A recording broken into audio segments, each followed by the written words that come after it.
So I'm Kristen Lewis. I'm the director and co-founder of Measure of America. I'm going to just tell you a little bit about our project so you understand where we're coming from. I'll talk about our approach to data, some lessons we've learned in the last 10 years, and some recommendations for healthy people 2030. So Measure of America, what we like to say about ourselves is that we provide easy-to-use but methodologically sound tools for understanding well-being, inequality, and opportunity in America. We have various slogans we pull out. We breathe life into numbers. We measure what matters for people to flourish. We believe in an America where everyone counts. We have a bunch of different kinds of products. One is Human Development Report. So we have, since 2008, we've produced a national report every other year. And then we've produced reports for states, for counties, and for metro areas. So we have around a dozen of them or so. We also create online tools so that people can have more direct access to the data, though it is always curated. And then we work a lot in the area of youth disconnection as well. And then we do customized research for instance, the New York City Department of Health or other organizations.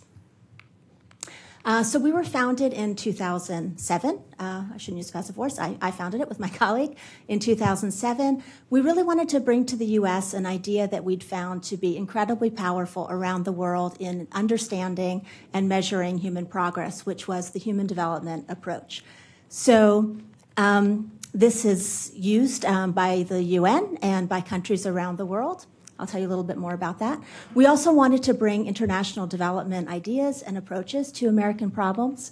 We'd worked internationally for most of our career at this point, and so we really felt puzzled by how many things were sort of learned overseas that then were never mentioned here. We really wanted to contribute to a reasoned debate. We felt that there was this partisan shouting match going on, and all people needed was data. So that was very funny now in retrospect. We were very optimistic about data, and we wanted to make a difference in our own country. So our strategy was to use the Human Development Index to show, not tell, about inequality, to create something accessible and appealing and fun. We didn't want to preach to the converted. We felt like people on the left and the right had plenty of tools at their disposal, but we felt that people were not talking enough to people in the middle who really cared about well-being issues. And we wanted to make data and social science findings more accessible to regular people. And last but not least, we wanted to forge strong partnerships with actors on the ground. That one is in bold because we didn't understand the importance of that at the beginning. We really thought we would just take all these numbers and put them in a beautiful form and throw them out into the world, and magically something would happen, and then things would change. And it didn't work out that way. So we really realized we had to work from the very beginning with actors on the ground for this work to make a difference. So our conceptual framework is human development. Human development is about the real freedom people have to decide who to be, what to do, and how to live in their life. It's really about the freedom a person has to live a flourishing life as they define it. So this idea was developed at the UN in the late 1990s or so. It's built on the capabilities framework of Amartya Sen. Pretty smart guy, winning the Nobel laureate and everything. And so the concept of human development is really broad. It's basically all of our capabilities, everything that we can have in our toolkit that influences the degree to which we can live a flourishing life. So things like a clean living environment, having agency, having say in the decisions that matter to us, having perhaps a supportive spiritual community. So that's so many things. You can't measure all those things.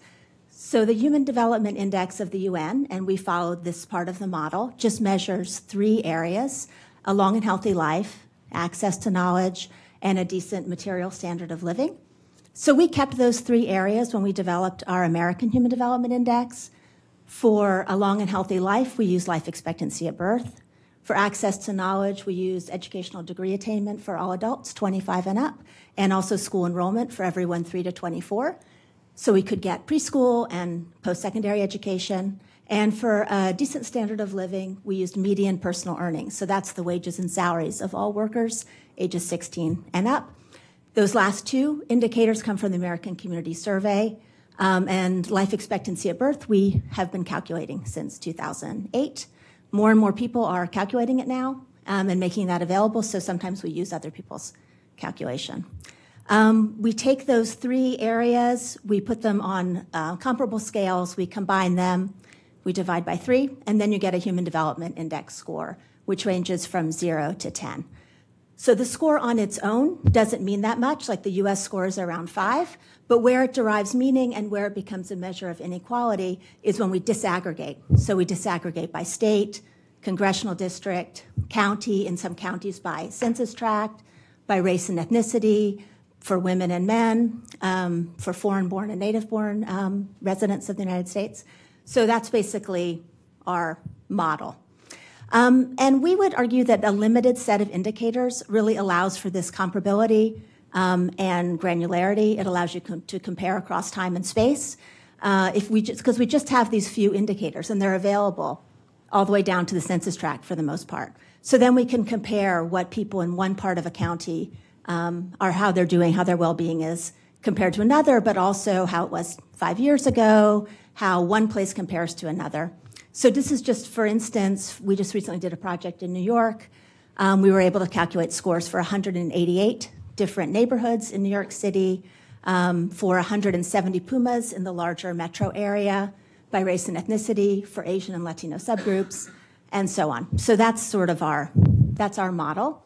But we also so we have the index, which is kind of like our leading indicators. Often we'll create a dashboard for different partners we're working with who care about certain issues. But no matter what we do, we are always trying to help people make sense of data and concepts. So this shows life expectancy at birth, and I think this one is, Los Angeles County.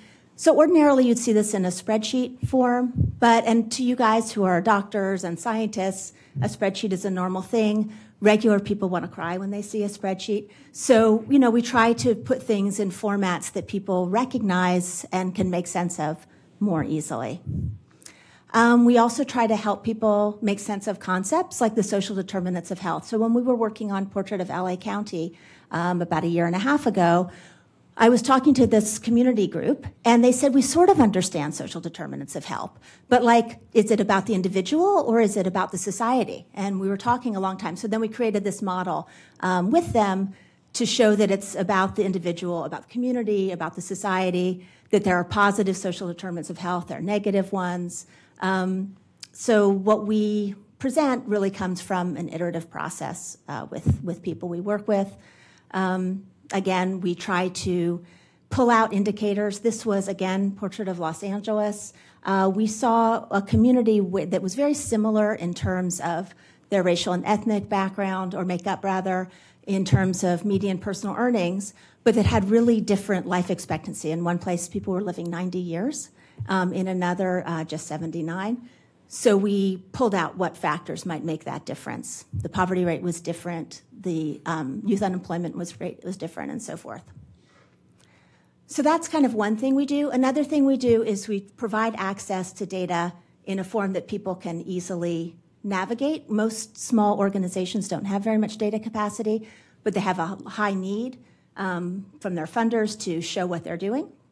So this is Data to Go New York that has 300 indicators, all available by community district. So we took many, many different data sets from the police and the fire department, from hospitals, all of which were for a different geography, and we squeezed them all into the shapes of community districts so that people could compare data sets more easily. This is a new tool we have, Data to Go Health, that's optimized for your phone, and that has through about 300 health indicators as well. This is something we did, and I'm showing you this one. We did this one for a group called Cottage Health in Santa Barbara, California. The little dotted line there is the Healthy People 2020 benchmark line. So we were using it in this particular product that we did. And then another thing we do is that we try to help groups set goals and track change over time. So what you see here is a map of counties, and it's the rate of youth disconnection. So that's adults 16 to 24 who are out of school and out of work. So we've worked with 5 or 6 different groups in the country to identify their current rate and number of disconnected young people, and then to set goals for these kind of community collective impact efforts. This is something we also did with Portrait of Los Angeles. So Los Angeles overall, their Human Development Index score was 5.43, and we worked with the Department of Public Health there, the Office of Child Protection, 3 other agencies, 15 funders together, and a bunch of, we had 3 different advisory committees to set this goal of 6.43 by 2025. And then we determined kind of collectively what that would take. So it was a lot of community engagement. And then we calculate indicators, of course, ourselves. So what have we learned? Basically, the main thing we've learned, I think, is how important it is to engage with people on the ground. You know, you can create the most beautiful data set in the world, but if people don't know about it, they don't know how to access it, they don't feel like it responds to their problems, they don't feel that they can take any action about it, they're not really going to use it. So for Portrait of LA, you know, we had all these different LA County departments, we had 15 funders, we had 1 million community groups. And it's very, very hard to do that. It's really hard to manage 15 funders and all these many stakeholder engagement processes. But as a result, we really felt that we had ownership and buy-in across LA County and this very meaningful process. So I was just out there, and they're already talking about the next report. Probably we'll do it in 2021. So by engaging with people, it has legs much more. We really have learned that simple indicators, and again, Tom said this too, can have way more advocacy power. So we initially thought, well, we shouldn't use life expectancy at birth, for instance, in the index. We should use something, you know, more complicated, disability-adjusted life years or something else. But when we did our first report, you know, we found that life expectancy for Asians in New Jersey was 26 years longer than life expectancy for Native Americans in South Dakota. And we thought, wow, okay, that's pretty powerful on its own. And people kind of understand what life expectancy is. It's very simple. So that's one thing we've learned, is that these simple indicators have a lot of power. So here you see the New York metro area. In Westchester County, around Larchmont, Rye, people live over 90 years. Or a baby born today can expect to live over 90 years. So that's longer than Japan, which is the longest life expectancy. People in Newark, a baby born today, can expect to live about 73 years. It's the same as like Bangladesh or Guatemala. So, you know, these simple indicators can have huge variations. We also learned how important it is to combine data sets for key messages. I think initially for a while we were thinking there should just be one index. Of course, it was our index, naturally, the Human Development Index. But over time, we've really realized that there are lots of problems, there are lots of people who need partners, and working together with different data sets can be very powerful. So what you see here is the Human Development Index for LA County by 106 different places.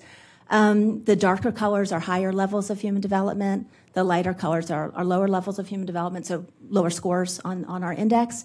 And what's in red, those are zip codes that were identified as hotspots, child welfare hotspots, where conditions were such that child maltreatment was more likely.